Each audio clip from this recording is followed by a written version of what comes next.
Go ahead. So, right, I'm recording. We're rolling.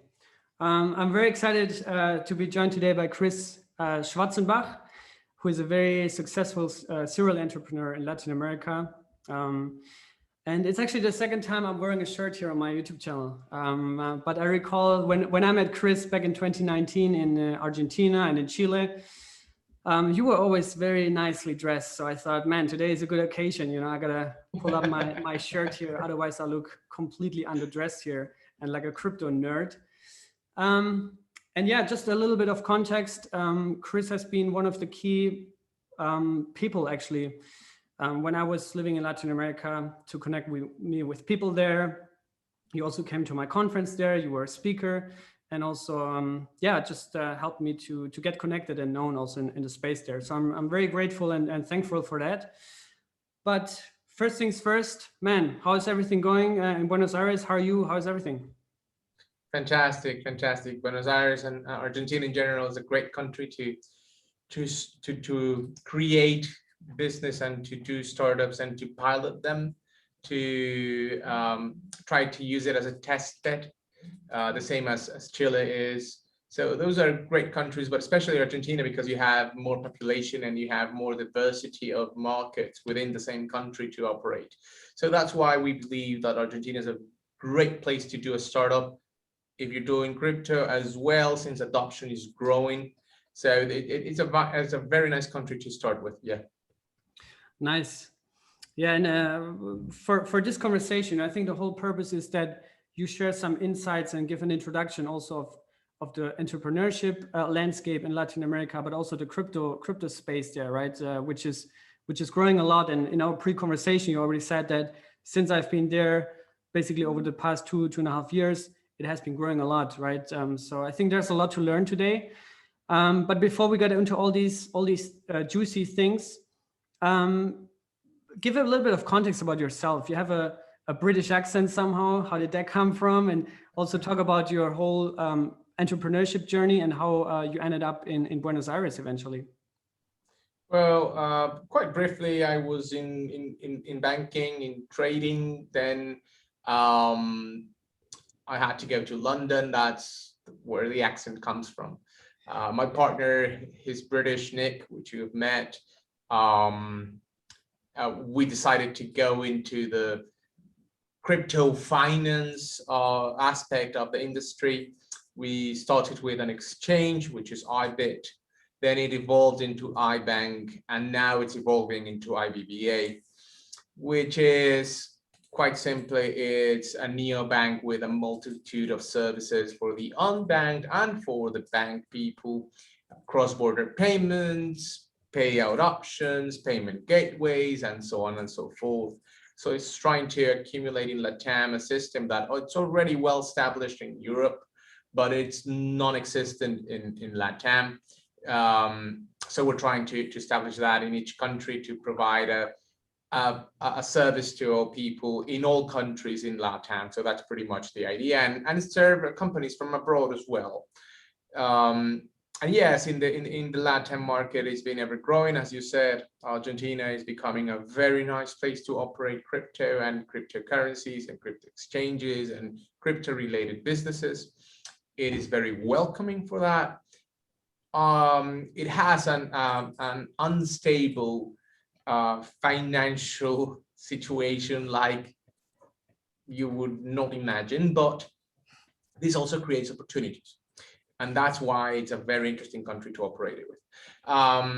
It is the same as Venezuela. Venezuela, of course, everybody knows that it's a complicated and problematic country. But still, plenty of opportunities there. We have been operating in Venezuela for more than 5 years. We are a crypto exchange there. We offer remittance services in Venezuela. And these troubled countries offer many, many opportunities. For example, in Argentina, I've seen a lot of new token ideas, new tokenization options and ideas as well, besides cryptocurrencies. So there's a lot of farming equipment and farming products that are being tokenized. Exports of products also are being tokenized, like soybean grains and so on.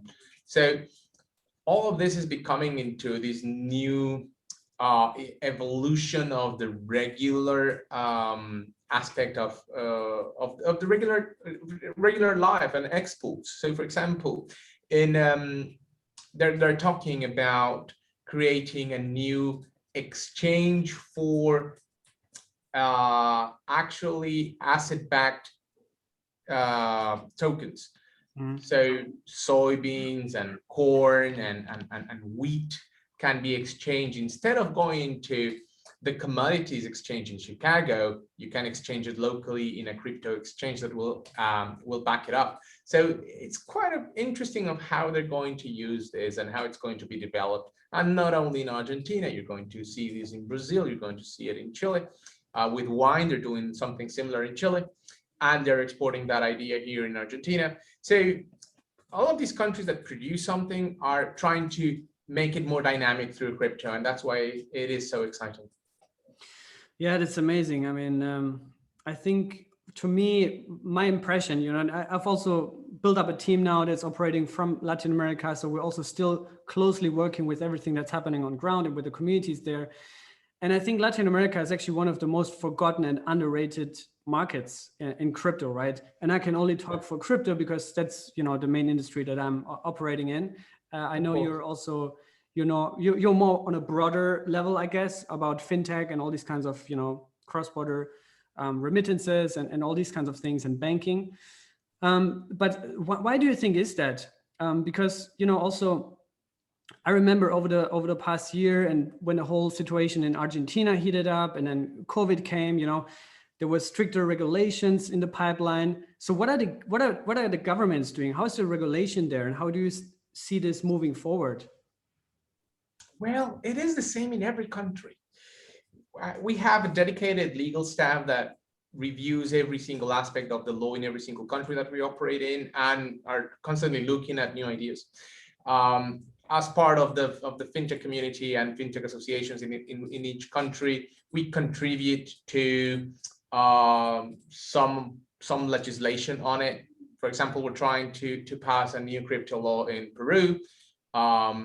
We are working with other exchanges in Chile for that as well. In Argentina, we have had several meetings with a lot of senators in order to introduce a new bill that will be crypto comprehensive, at least, if not friendly, at least comprehensive, because there's a lot of hearsay in the financial aspect.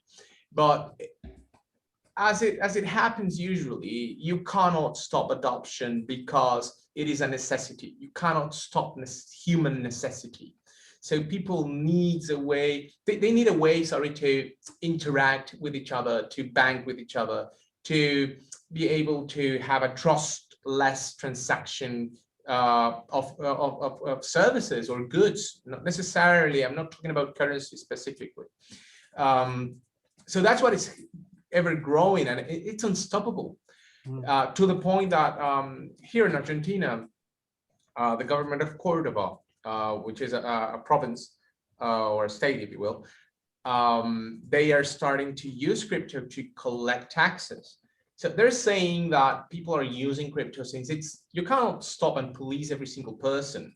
You have to come up with a way that you can actually make it comprehensive and you can take advantage of it.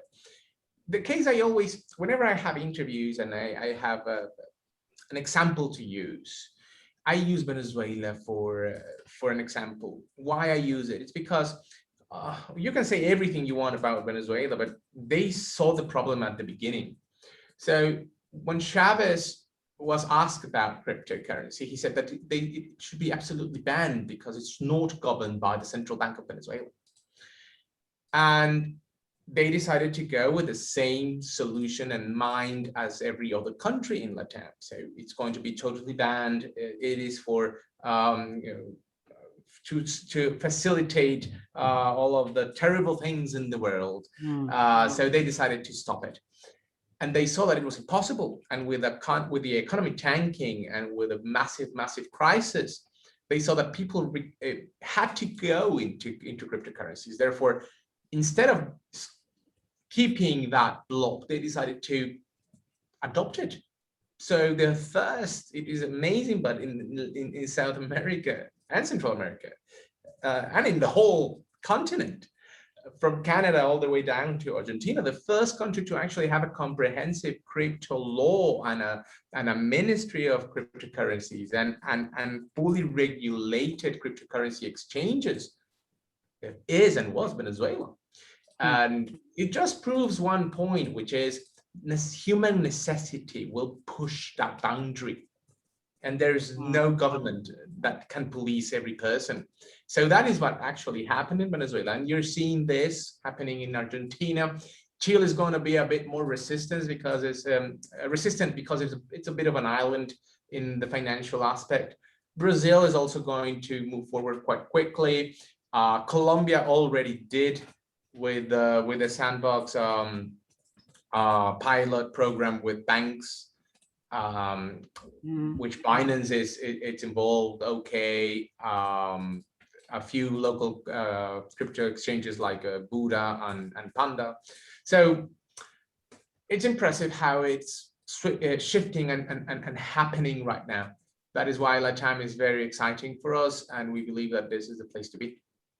I like that rationale of human necessity, and I think Venezuela is one of the prime examples. You know, that where the country came into hyperinflation, right? And yeah, I don't want to talk about anything political here, but you know, yes, of course, the structure is pretty, you know, unstable there, and hyperinflation basically forced the people into crypto, right? I think absolutely a very similar thing is happening in Argentina now, right? I think last time when I was there, I think €1 was 45, 50 pesos. When you were here, when we were here doing the conference, we were talking about a 60 peso per dollar rate. Today is 160. Oh God. Oh my God. So, well, that means cheap steak.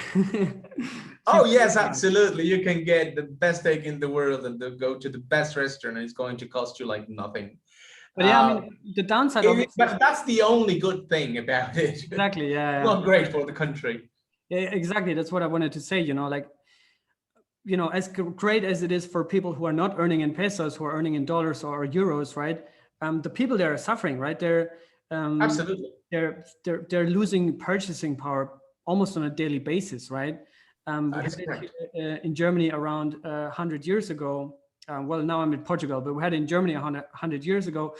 I've just been to Turkey for 1.5 months, right? You also heard the news about the Turkish lira getting devalued almost on a daily basis, right? And the people there are not amused about that, right? So they are basically pushed into crypto, right? They have to find alternatives, and crypto is just there. That's a great example. Turkey is a great example. Look at the crypto exchange and adoption in Turkey from the last month transactions. Use LBC, for example, local Bitcoins as a benchmark, and extrapolate that 2 years prior on, it's going to be massive. The same thing happened in Venezuela. The same thing happened in Argentina. I remember, and I was in awe when this happened 2 years ago. We were looking at numbers and trying to look for crypto exchange numbers and trying to map out the adoption in each country. And we have to look to certain services. Some exchanges provide data. I personally contacted some of them because I know a few of them. And we also looked into local Bitcoins. And we were in awe when we discovered that the transactional volume from Venezuela was higher than Chile, Peru, and Argentina and Brazil combined at one point in time. Crazy. And that just shows you that human necessity pushes those boundaries. And they don't care if Bitcoin is at 100,000 or at zero. They don't care about the market because it's a necessity. They just need a way to transact. They just need a way to trade products or services. And that's the beauty of crypto. And that's why well, I'm not a crypto evangelist, but I am a believer, if you will, in the technology and the idea of being able to transact and be your own bank and be your own owner of value, of holding value. That is absolutely amazing. And that's why we love crypto, and that's why we promote it. It's a great thing to have, actually. Yeah, it's true. And I think also what people sometimes, because it's not just inflation itself, right, which is pushing people into crypto. It's also Yeah. the fact that as a result of the inflation, as a consequence, right, the governments Absolutely. are forced to impose stricter bank regulations, right? So you can't do remittances, or they make it extremely expensive to even withdraw cash, right? Absolutely. It's also why you see so many exchange houses. And I think in Argentina, I heard it's called las cuevas. Is that a term still? Yeah. It is. So you see things like that, which is also why the whole neo banking and the whole also crypto banking sector there is so attractive, right, for the people. So I guess that's a cool thing. But so how do you? Okay, so now we talked about all the good things, right? So what would you think are the main challenges in the region, right? Because obviously, if you look on the map and you say, okay, where's the most crypto innovation coming from, right? Geographically, Latin America probably pops up last on that list, right? Absolutely. Comes to people's minds last on that list. So what do you think is the main challenge for Latin America to overcome in order to become really internationally recognized crypto hub? I don't know that it will ever will have that position in the world. We are underdeveloped countries. We're third world countries. We have to realize where we are. That doesn't mean that we are defined by that, but still we are. So every technological advancement, everything that we progress in the area, regardless if it's crypto or not, it's going to have a bit of a barrier of adoption. Yeah. And that's the problem. Again, as we said, that necessity drives adoption up. It also provides some challenges. So briefly, we were discussing with another financial group yesterday about countries like Bolivia. And they try to penetrate that market and try to provide new products and services and wallets and systems in Bolivia. And it was very, very hard for people to go into an electronic payment system because they're used to handling cash. They don't even use bank accounts. So it's also an educational problem. Yeah. Again, you had the same situation in Venezuela, but again, it is a problem of demand as well. So the thing in Venezuela is people had the same challenges of adopting something new, but they were forced to. So it's a matter of whether you can increase that barrier or not, which is kind of difficult. But yeah, it's difficult because it's a third world country. All of the countries that we operate in are third world countries, and they have this handicap, if you will. But also, since there's this demand and necessity, well, people just go crazy over it, and they just try to push the boundaries. It's a hit and miss. Yeah, and I think also, like you said, the point of the education there is super important, right? Which super important. Yeah. I also wanted to host events there, and I was really surprised actually when I came there. After spending a year in China, where people don't really care. They just come on events and they have some drinks, they have some beers, they exchange numbers, and boom, right? But when you host events in Latin America, people actually listen. They ask questions, right? They sit in the first row with a pen and paper, take notes, and they ask questions. And I've never seen something like that before, right? Because in China, right, obviously, they're leaps ahead in a lot of things there. But in China, people don't do that, right? It's more of a social thing. And I think in Latin America, there's still a lot of, putting the sleeves up and do the groundwork there. I think that needs to be done. But at the same time, like we were saying, you see like in Colombia, you see some, and Medellin especially is evolving into more and more into a crypto hub, right? Also innovation hub. They got, I think, elected by the World Bank, I think, for one of the 4 cities to be part of the Fourth Industrial Revolution program. And I think more of these kind of things, I think, are going to bring at least parts of Latin America onto the global stage. And I really hope that, that's why I'm also really excited to talk with you today, because I want people to learn about this and to be aware of this, that Latin America is a great market, right? It's a 500 million plus people that live there, right? It's a huge opportunity. And they all want to learn. They all want to get involved, right? So Yeah, so talk us through a little bit more. You said earlier a bit about what you do. You're in the payments and crypto neobank sector, and you provide financial products and services. Can you go a little bit deeper on that? What exactly you're doing? Who are your clients? How's the response rate so far? And what are your plans moving forward? Yes, as I said, we started as a crypto exchange, a very simple and regular crypto exchange. We started by partnering with Bittrex about 6 years ago, when Bittrex was just starting up with a more global view instead of just the American one. So we became a Bittrex partner exchange for LatAm. We started in Chile, which was a good test bed to test some of our crazy ideas. Then we move into remittances, because since we got a license in Venezuela for a crypto exchange, and we've got an operation permit for an exchange in Chile, we decided to test if we can actually do remittances and crypto remittances between the two countries. And it actually worked, and then it solved the problem. And that led us to a few more things and aspects that we decided to develop there. So then we created Quickex, which is the remittance company. And after that, then we acquired a banking license in Dominica, in the Caribbean.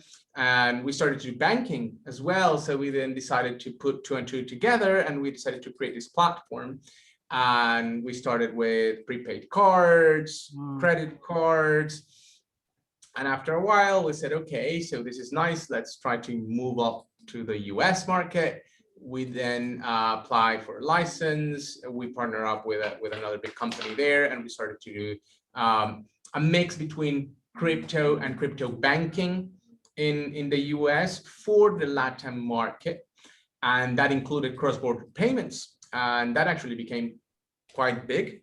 And in the meantime, we were developing some ideas for companies in Europe to be able to acquire locally. And we created Quikipay, which is the first solution for pay-in and pay-out services with crypto and regular fiat and several payment methods in each country. So, for example, we have a lot of big clients in the UK that they require payouts. They don't require pay-in, a pay-in solution. They also require a payout solution. So that became quite big, and that just totally started to grow as we wouldn't imagine, as it did, and now it's becoming something quite big. We're trying to move into Central America and Mexico as well, and it's now becoming, and Ibitt-Ibank is going to merge into one big solution that is going to be called IBBA, which will provide all of those services into one comprehensive platform. So that's what we're trying to do. We're trying to partner up also with many companies in the fintech world, in the crypto world, that not necessarily are the same, in all of LatAm, in order to provide more services and keep growing, because we believe that we have to keep growing or you die. It's a very competitive market. Yeah. And what are the biggest, if any, crypto projects out of Latin America? I think the most famous one, at least on an international space in crypto, is obviously Rootstock, right? RSK, with Diego, who is the founder of that. Yeah. Involved in many other projects. What are kind of like the top, I don't know, 3, 4, 5 projects from Latin America that people might know internationally also, crypto projects? Well, crypto projects in Argentina, since I've been more in touch with the Argentinian environment lately, RSK is the one that comes to mind. They did start a pilot program with the Central Bank of Argentina. They're looking into some transactional operations here and provide solutions to banks as well, which is something quite interesting. If I had to put my money on it, RSK would be like #1 right now, and they're quite disciplined, so I do like them a lot. Unfortunately, in Chile, there is not a massive project that you can think of that is going to cover a national coverage. Peru is just too green. Ecuador, they came up with an idea of tokenization for banana plantations, but didn't end up well. Colombia, there's a few. a lot of people are trying to get now that that marijuana is a bit of a legal thing, and you can legally grow with a license to sell to an export even. There's a lot of projects there that seem to be quite big. I know a few of them, especially in Medellin. I met a couple of guys that are doing some very, very big stuff there with tokenization, and a few companies from California that are investing there. So marijuana will be a big market, of course, in Colombia for that. And that is also very, very interesting, because also in the marijuana industry in Colombia, the property, the copyrights of the seeds is very important, and they're trying to tokenize that as well. So it's quite interesting what they're doing there in Colombia. Mexico is coming up with a few ideas that are amazing. I met with some guys there in Monterrey, and they're doing a lot of incredible things. Central America is quite underdeveloped, but we're looking into, so also Brazil is doing a few projects there. Most likely in the fintech industry, the neobanks as Nubank, for example, they're going into crypto quite heavily, I must say, and it is something that will happen eventually. So Brazil is also quite interesting because it is a huge market in itself. So yeah, I mean, it's ever growing. Okay, yeah, it's pretty cool. And I was just looking up, there's this one project in Brazil, it's pretty good and big on the crypto market as well. I don't recall the name now, but they've been also doing pretty well. I think there's also a lot of tokenization stuff going on there, security tokens and those kinds of things. Wow, amazing. Like you wouldn't believe. Yeah. Yeah. So that's really cool. I'm going to look it up in a second. But so one thing that I was interested, Chris, like you just mentioned, RSK is working with central banks. How is the whole CBDC thing, central bank digital currencies, in Latin America? Is there already some public pilots, some public testing for that? Is that something that is already coming and just around the corner, or are there zero talks? In the upper level, executive, talking from, I don't know, the legislative part of each country, yes, Argentina is going to issue more sooner than later their own currency. Well, as you know, Petro did in Venezuela, which wasn't a big success, actually. But they're trying to make it work. I don't know how, but they're trying. Argentina will absolutely go into crypto, and they will absolutely launch their own currency. I've had a lot of conversations with people in this government, and also in the opposition. They want both sides of the aisle. They want it. They really want this to happen. Chile is going to be more resistant to change, as I said. Peru, right now, it's in the middle of an instability issue, and they're looking at cryptocurrencies very, very far away.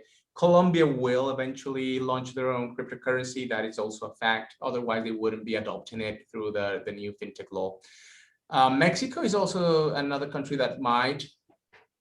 It's a bit difficult because it's such a large and difficult country, but it is something that people are looking at. Well, as you know, the Caribbean countries already did. Bahamas, all of those small countries, they did, and they did it under a united front, which is something quite interesting.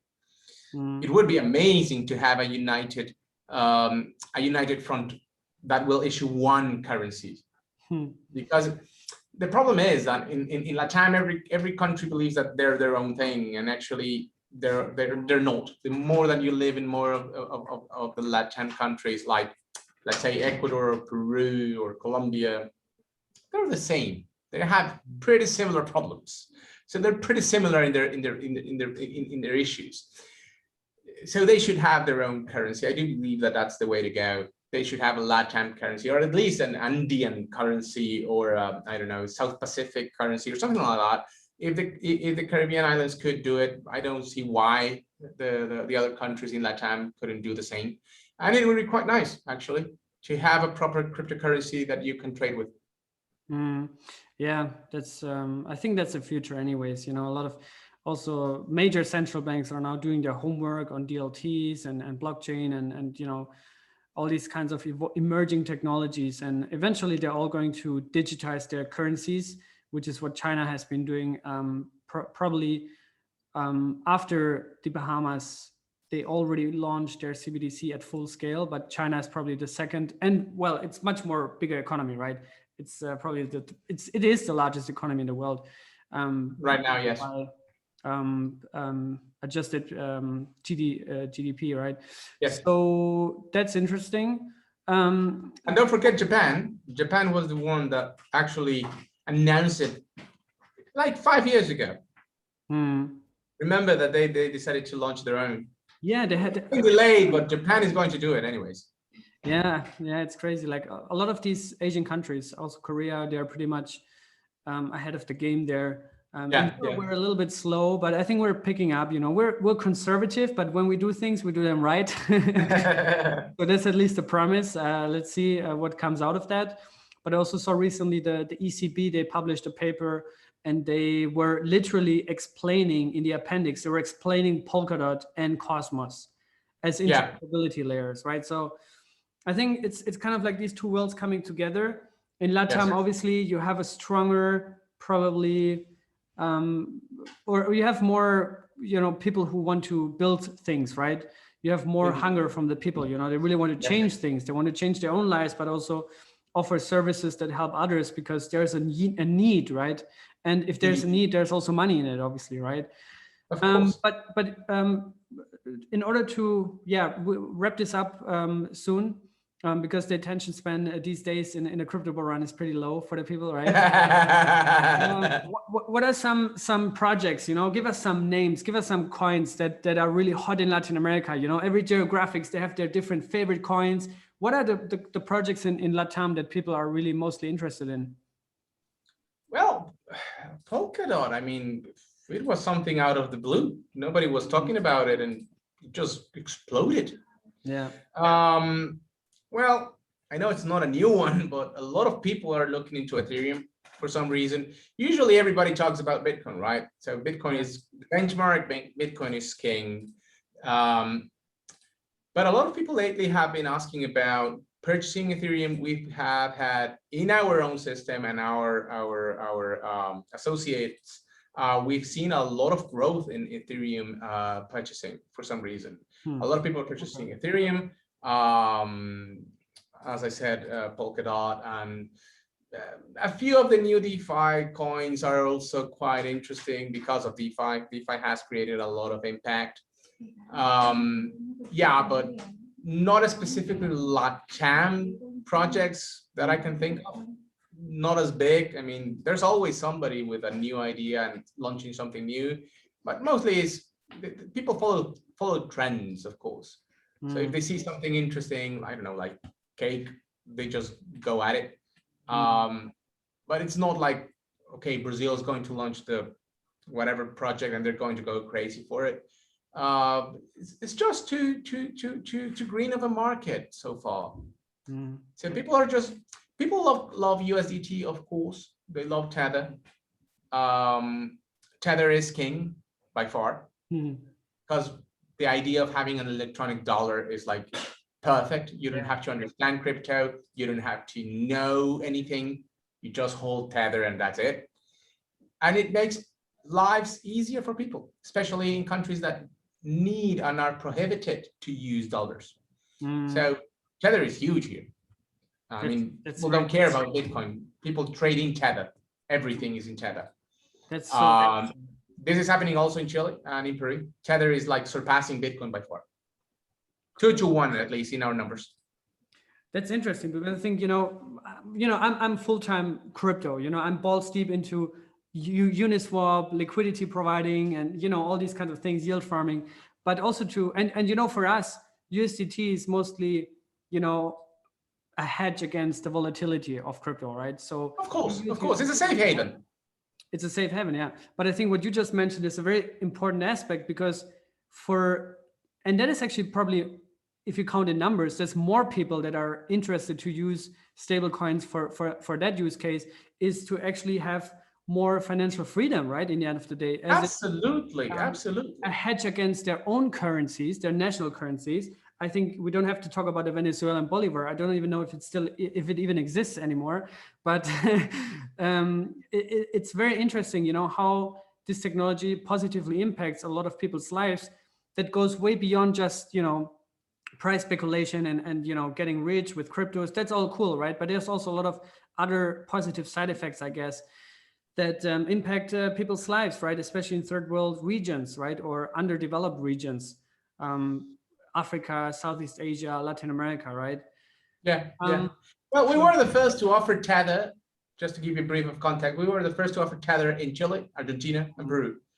The first exchange. All of them were trying to do Bitcoin. Some of them were just doing Bitcoin and Ethereum, and that's about it, 2 or 3. In Argentina, they were doing DAI, a lot of DAI, but not Tether. And nowadays, Tether is king. It's amazing. I mean, they're purchasing in the millions. The average ticket that we have in Tether is above 200,000. That's the average ticket on the OTC desk. People come in and desperately want to purchase Tether. They don't want Bitcoin. They don't want Ethereum. They just want Tether, because for them it's easier to relate. So for the uninitiated in the crypto space, they just want something that they can comprehend. And Tether removes that barrier. Absolutely. And when they comprehend that they can actually send Tether across the world without having to ask permission, without having to provide any documentation, and they can move funds freely, it just blows their mind. Yeah, it's absolutely amazing. Yeah, it's actually a big thing there, you know. And like I said, you know, in crypto, we're always affiliated to that, you know, investing in cryptocurrencies. But you can also use cryptocurrencies, right? Whether if it's a smart contract on Ethereum that earns yield or generates revenue, or whether it's just a simple use case, as in you can swap into USDT or DAI. I would prefer DAI because I think USDT is a little bit, yeah, the company is a little bit, I don't know. There's some you can say dodgy. It's all right. You can say dodgy. Dodgy is a good word. Yeah, dodgy is a good word. But that's a huge use case there, right? Remittances, cross-border payments, right? Those kinds of things. Just moving funds around, like you're saying, and people tend to forget that. But yeah, man. So I think that was a great discussion, great conversation and insight also that you gave on the whole landscape in Latin America. I still think it's a great market with a lot of potential, a lot of opportunities. It is. It's the second largest growing market in the world, being Africa the first. The second one is Latin America. Yeah, so there's a lot of opportunities, and we're also seeing this right now. You know, like I was saying, we also work in that space now. So we're actually helping projects to expand into Latin America, and the demand is just exponentially growing. You know, everybody wants to get involved here, and if you just look at the surveys, you know, Venezuela, Mexico, Colombia, Argentina, they're always on top of the list when it comes to crypto adoption, right? Yeah. So that's interesting. Yeah. Thank you for your time. Really appreciate it, man. Thank you for your time as well. Final words to share, and also share some, you know, how people can find you, how they can, if they have any questions to you or want to get in touch with you, you can also share that. Okay. Yeah, of course. We have our websites, either Ibitt.co or Quicipay.com or Quickex.net. We can always offer services and products that will help you throughout your financial freedom in each country and cross-border payments and so on and so forth. So yeah, you can contact us and we will happily and gladly help you with your needs. All right, perfect, man. So hope all the best for you, and we'll catch up soon, hopefully. Of course, mate. Cheers. Have a great day. Take care, man. Thanks. Bye-bye.